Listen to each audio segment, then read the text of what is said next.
साधना प्रयोग यहाँ पर उन 52 भैरवों में से प्रमुख काल भैरव साधना को स्पष्ट किया जा रहा है। इसके संपन्न करने से जो फल प्राप्त होते हैं वह अद्भुत हैं। साधक किसी भी महीने के कृष्ण पक्ष की अष्टमी अमावस्या या काल भैरव अष्टमी के दिन स्नान करके लाल धोती धारण कर लें। सर्दी में कंधों पर भी लाल धोती डाल सकते हैं या लाल कंबल ओढ़ सकते हैं। इसी प्रकार स्त्री साधिका लाल साड़ी धारण कर सकती है। फिर साधक लाल आसन बिछाकर दक्षिण दिशा की ओर मुंह कर बैठ जाएं और सामने लकड़ी का एक बाजोट रख दें, उस पर लाल वस्त्र बिछा दें।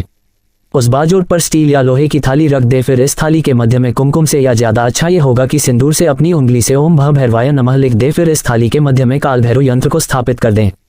काल भैरव यंत्र अपने आप में अत्यंत महत्वपूर्ण और दुर्लभ यंत्र माना गया है। ये तांबे का बना होना चाहिए। फिर इस यंत्र में प्राण प्रतिष्ठा की हुई हो और पूर्ण रूप से नीलकंठ प्रयोग, काल प्रयोग, विक्रम प्रयोग तथा मृत्युदर्पनाशन प्रयोग संपन्न कर इसे अधिक प्रभाव युक्त बनाना चाहिए।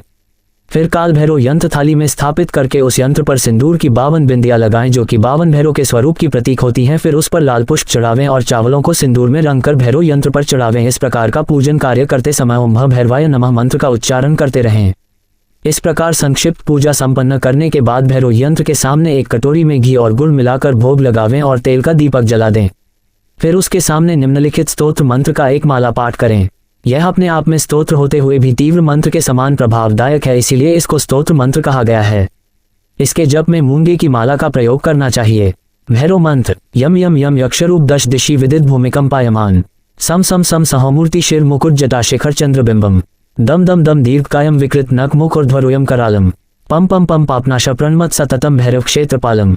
उपरोक्त स्तोत्र मंत्र का एक माला पाठ करने के बाद साधक आसन से उठ जाए और काल भैरव के सामने जो भोग लगा हुआ है वह वहीं रहने दे और तेल का दीपक निरंतर जलते रहना चाहिए। फिर इसी दिन रात्रि को 9 बजे के बाद वह भोग जहां 3 रास्ते मिलते हों वहां ले जाकर रख दें और वह दीपक भी वहीं पर रख दें। यदि दीपक ले जाते समय मार्ग में बुझ जाए तो वही 3 रास्तों पर वह दीपक रखकर पुनः माचिस से जला सकते हैं और फिर लौट कर आ जाएं। दीपक और भोग रखने के बाद पीछे मुड़कर नहीं देखें और घर में आकर स्नान करके कपड़े बदल लें। इस प्रकार यह प्रयोग संपन्न होता है।